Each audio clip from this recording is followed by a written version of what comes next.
بسم اللہ الرحمن الرحیم۔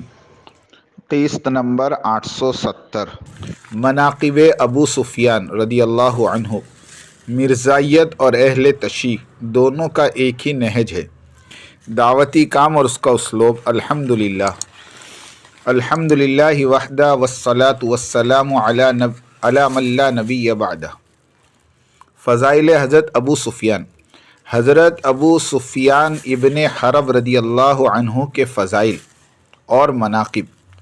سیدنا عبداللہ ابن عباس رضی اللہ تعالیٰ عنہما سے روایت ہے کہ مسلمان ابو سفیان رضی اللہ تعالیٰ عنہ کی طرف دھیان نہیں کرتے تھے، نہ اس کے ساتھ بیٹھتے تھے۔ کیوں کہ ابو سفیان رضی اللہ عنہ نے اسلام لانے سے پہلے کئی مرتبہ نبی صلی اللہ علیہ وسلم سے لڑا تھا اور مسلمانوں کا سخت دشمن تھا۔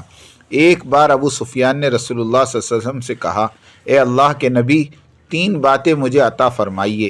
آپ صلی اللہ علیہ وسلم نے فرمایا، اچھا۔ ابو سفیان رضی اللہ تعالیٰ عنہ نے کہا، میرے پاس وہ عورت ہے کہ تمام عربوں میں حسین اور خوبصورت ہے، ام حبیبہ رضی اللہ عنہا، میری بیٹی، میں اس کا نکاح آپ سے کر دیتا ہوں۔ آپ نے فرمایا، اچھا۔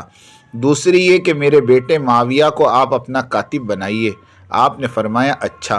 تیسرے، مجھ کو حکم دیجئے کافروں سے لڑوں جیسا اسلام سے پہلے مسلمانوں سے لڑتا تھا۔ آپ نے فرمایا، اچھا۔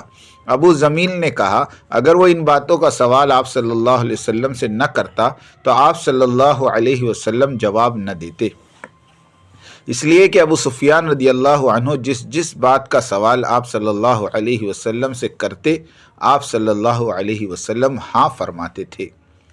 نیکیاں گناہوں کو مٹا دیتی ہے۔ ان الحسنات یذہبن السیئات۔ ترجمہ، یقیناً نیکیاں برائیوں کو دور کر دیتی ہے۔ احادیث میں بھی اسے صراحت کے ساتھ بیان فرمایا گیا ہے۔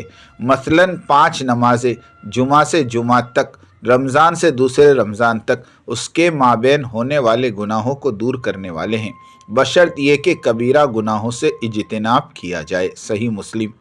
اسی طرح دوسری حدیث میں مذکور ہے، فرمایا، بتلاؤ، اگر تم میں سے کسی کے دروازے پر بڑی نہر ہو اور اگر وہ روزانہ اس نہر میں 5 مرتبہ غسل کرتا ہو، کیا اس کے جسم پر میل کچیل باقی رہے گا؟ صحابہ نے عرض کیا، نہیں۔ آپ نے فرمایا، اسی طرح 5 نمازیں ہیں، ان کے ذریعے اللہ گناہوں اور خطاؤں کو مٹا دیتا ہے۔ بخاری۔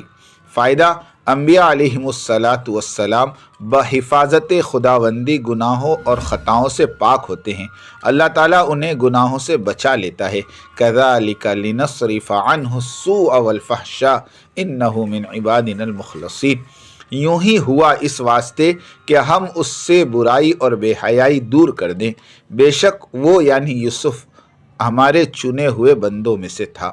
فائدہ، لیکن صحابہ رضی اللہ عنہم اجمعین گناہ سے پاک نہیں تھے، لیکن ان کے گناہ ان نیک اعمال کے بدلے معاف کر دیے جائیں گے جو اعمال وہ بجا لائے ہیں، کیوں کہ نیکیاں برائیوں کو ختم کر دیتی ہیں، اور صحابہ رضی اللہ عنہم توبہ کرنے میں سب لوگوں سے سبقت لے جانے والے لوگ تھے۔ حدیث کا ترجمہ ہے، عبداللہ ابن مسعود رضی اللہ تعالیٰ عنہ کہتے ہیں کہ رسول اللہ صلی اللہ علیہ وسلم نے فرمایا، گناہ سے توبہ کرنے والا اس شخص جیسا ہے جس نے کوئی گناہ کیا ہی نہ ہو۔ حضرت انس رضی اللہ عنہ کہتے ہیں کہ رسول اللہ صلی اللہ علیہ وسلم نے فرمایا، سارے بنی آدم یعنی انسان گنہگار ہیں، بہترین گنہگار وہ ہیں جو توبہ کرنے والے ہوں۔ عبداللہ ابن مسعود رضی اللہ عنہ سے مروی ہے کہ رسول اللہ صلی اللہ علیہ وسلم نے فرمایا، جب میرے صحابہ کا ذکر کیا جائے تو خاموش رہو، جب ستاروں کا ذکر کیا جائے تو خاموش رہو، اور جب تقدیر کا ذکر کیا جائے تو خاموش رہو۔ رسول اللہ صلی اللہ علیہ وسلم نے انصار صحابہ کے بارے میں فرمایا، ان کے یعنی حضرات صحابہ کے صالحین کی نیکیوں اور خوبیوں کا اعتراف کرو اور ان کے خطا کاروں کی خطاؤں اور لغزشوں سے درگزر کرو۔ حضور صلی اللہ علیہ وسلم نے فرمایا، کوئی بھی مجھ سے میرے کسی صحابی کی شکایت نہ کرے، میں چاہتا ہوں کہ میں تمہاری طرف نکلوں اور میرا دل صاف ہو۔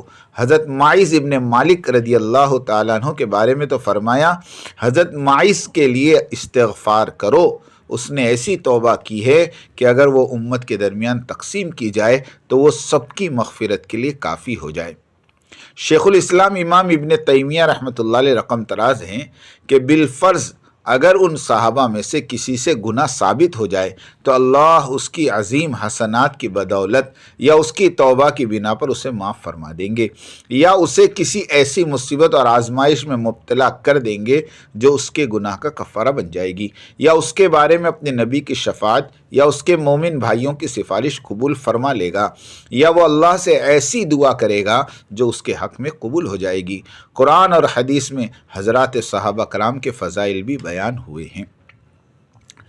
نصیر بن زالوق کہتے ہیں کہ ابن عمر رضی اللہ تعالیٰ عنہما کہتے تھے، اصحاب محمد صلی اللہ علیہ وسلم کو گالیاں نہ دو، ان کا نبی کی صحبت میں ایک لمحہ رہنا تمہاری ساری عمر کے عمل سے بہتر ہے۔ حضور صلی اللہ علیہ وسلم نے فرمایا، میرے صحابہ کے بارے میں اللہ سے ڈرو، اللہ سے ڈرو، اللہ سے ڈرو، ان کو میرے بعد ہدف ملامت نہ بنا لینا، پس جس نے ان سے محبت کی تو میری محبت کی وجہ سے ان سے محبت کی، اور جس نے ان سے بغض رکھا اس نے مجھ سے بغض کی وجہ سے ان سے بغض رکھا۔ اہل سنت کا موقف یہی ہے کہ صحابہ کی خطاؤں کے ساتھ اللہ ان سے راضی ہوا اور وہ اللہ سے راضی ہوئے۔ قادیانی اور شیعہ کی ایک ہی کہانی۔ مخالفین اسلام کی ہمیشہ سے یہی کوشش رہی ہے کہ کسی نہ کسی بہانے سے اسلام اور مسلمانوں کو رسوا اور کمزور کیا جائے۔ انما النجوى من الشیطان لیحزن الذین آمنوا ولیس بضارهم شیئا الا باذن اللہ وعلی اللہ فلیتوکل المؤمنون۔ بری سرگوشیاں شیطانی کام ہیں جس سے ایمان والوں کو رنج پہنچے، گو اللہ تعالیٰ کی اجازت کے بغیر وہ انہیں کوئی نقصان نہیں پہنچا سکتا، اور ایمان والوں کو چاہیے کہ اللہ ہی پر بھروسہ رکھیں۔ اور وہ شیاطین یہ بھی جانتے ہیں کہ خارجی حملوں سے زیادہ داخلی انتشار ہی سے مسلمانوں کو کمزور کیا جا سکتا ہے۔ اسلام کے ابتدائی دور ہی سے یہ دشمن اسلام مسلمانوں میں پھوٹ ڈال کر ہی اپنی مراد پوری کرتے آ رہے ہیں۔ حضرات صحابہ کے وقت ہی سے دشمنان اسلام نے اپنی محنت شروع کی ہوئی ہے۔ فتنہ قادیانیت ہم سے گزشتہ قریبی دور میں اسلام دشمن طاقتوں نے مسلمانوں میں خانہ جنگی اور تباہی پیدا کرنے کے لیے قادیانی مذہب کی داغ بیل ڈالی تھی، اور اس کا سرغنہ تھا مرزا غلام احمد۔ مرزا نے مسلمان کو 3 حصوں میں تقسیم کیا۔ قادیانی تحریک کو شروع کرنے سے پہلے اس نے بڑی عرق ریزی کی، اس کے آقاؤں نے اس کے کام میں بڑی مدد کی، مشوروں کے ذریعے، پلاننگ کے ذریعے، پاور اور طاقت کے ذریعے۔ بالآخر اس نے مسلمانوں کو 3 حصوں میں تقسیم کر کے محنت شروع کی۔ نمبر 1 ان پڑھ گنوار مسلمان، نمبر 2 ادھورے مولوی نما لوگ، اور نمبر 3 جدید تعلیم یافتہ لوگ۔ ان پڑھ سیدھے سادے مسلمانوں سے کہا کہ آپ لوگوں کو رسول اللہ صلی اللہ علیہ وسلم، آپ لوگوں کے رسول صلی اللہ علیہ وسلم تو مٹی کے ڈھیر کے نیچے قبر میں مدفون ہیں، اور حضرت عیسیٰ علیہ السلام تو آسمانوں میں اللہ تعالیٰ کے پاس زندہ ہیں، تو بھلا درجے میں کون بہتر ہوئے، جو قبر میں ہے وہ یا جو آسمانوں میں ہے وہ؟ ان پڑھ لوگوں کا دماغ اس طرح سے خراب کیا اور کہا کہ درجہ تو حضور ہی کا بڑا ہے، مگر مولویوں نے غلط افسانہ تیار کیا اور یہ بات چلا دی کہ حضرت عیسیٰ مرے نہیں بلکہ آسمانوں پر زندہ ہیں، بلکہ واقعہ یہ ہے کہ حضرت عیسیٰ علیہ السلام فوت ہو چکے ہیں، العیاذ باللہ۔ مولوی نما کم پڑھے لکھے لوگوں سے کہا کہ دیکھو قرآن مجید میں ہے وَمَا جَعَلْنَاهُمْ جَسَدًا لَا يَأْكُلُونَ الطَّعَامَ وَمَا كَانُوا خَالِدِينَ، ہم نے ان کے ایسے جسم نہیں بنائے تھے کہ وہ کھانا نہ کھائیں اور نہ وہ ہمیشہ رہنے والے تھے، یعنی وہ کھانا بھی کھاتے تھے اور انہیں موت بھی آتی تھی۔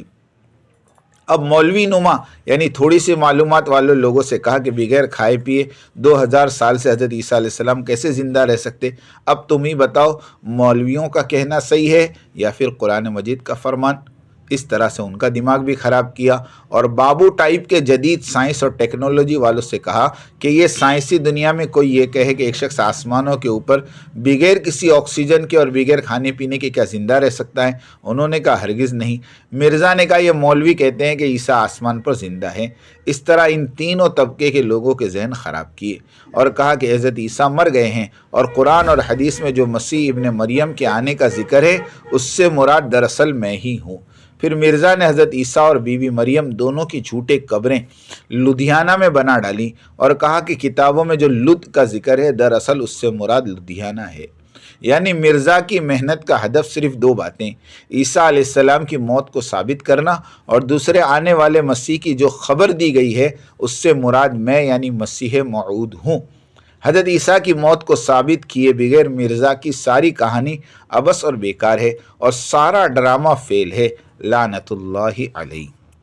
فتنے اہل تشیع، فتنے قادیانی کی طرح فتنے اہل تشیع کا مذہب بھی دو بنیادی نظریات پر ٹکا ہوا ہے۔ نمبر ایک، پہلا اور بنیادی نظریہ یہ ہے کہ حضرت امیر معاویہ رضی اللہ عنہ اور ان کے خاندان کو گمراہ اور بدچلن ثابت کرو اور ان کی آڑ میں صحابہ کی جماعت کو گمراہ اور فاسق قرار دو، تاکہ ان کے ایمانیات اور عبادات اور ان کے بیان کردہ حدیث شریف کی روایت کو امت مسلمہ کی نظروں میں مشکوک اور متہم بنا دو، تاکہ دین کی اصل شکل کو مسخ کر ڈالیں۔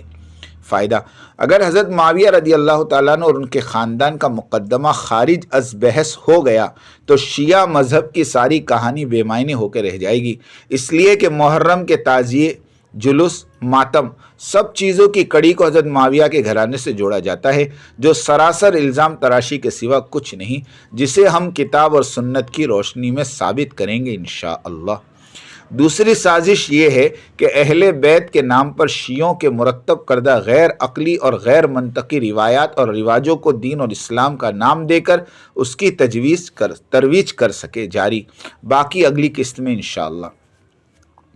عظمت صحابہ، ترجمہ، میرے صحابہ کو برا بھلا نہ کہو، کیونکہ تمہارا وزن ان کے مقابلے میں اتنا بھی نہیں جتنا پہاڑ کے مقابلے میں ایک تنکے کا ہو سکتا ہے۔ چنانچہ تم میں سے ایک شخص احد پہاڑ کے برابر سونا خرچ کر دے تو ان کے ایک سیر جو کو نہیں پہنچ سکتا اور نہ اس کے عشر عشیر کو۔ مقام صحابہ کی نزاکت اس سے بڑھ کر اور کیا ہو سکتی ہے کہ امت کو اس بات کا پابند کیا گیا کہ ان کی عیب جوئی کرنے والوں کو نہ صرف ملعون اور مردود سمجھے بلکہ برملا اس کا اظہار کرے۔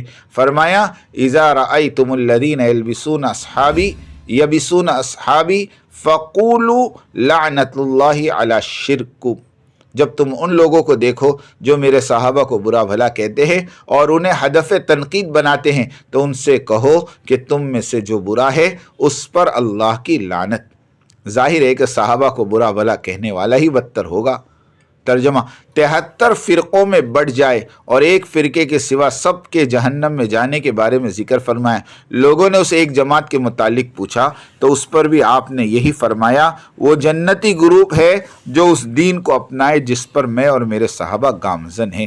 اللہ تعالیٰ انسانیت کی عمومی ہدایت کے فیصلے فرمائے، آمین آمین آمین۔ وآخر دعوانا ان الحمد للہ رب العالمین۔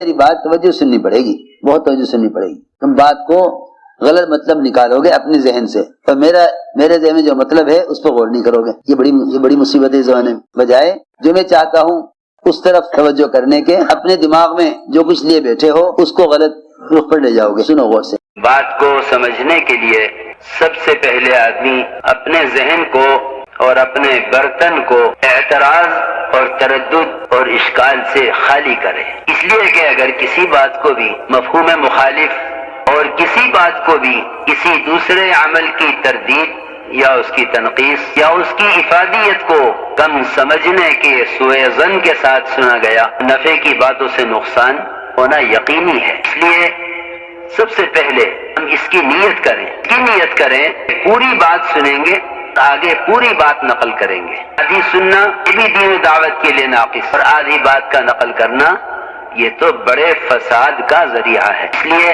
بہت توجہ کے ساتھ بات سننی ہے۔ اور اگر آپ نے ابھی تک ہمارا چینل سبسکرائب نہیں کیا تو فوراً سبسکرائب کیجئے، ساتھ ہی بیل آئیکن پر کلک کریں تاکہ مزید آنے والی ویڈیو ہیں وہ آپ کو وقت پر ملتی رہیں۔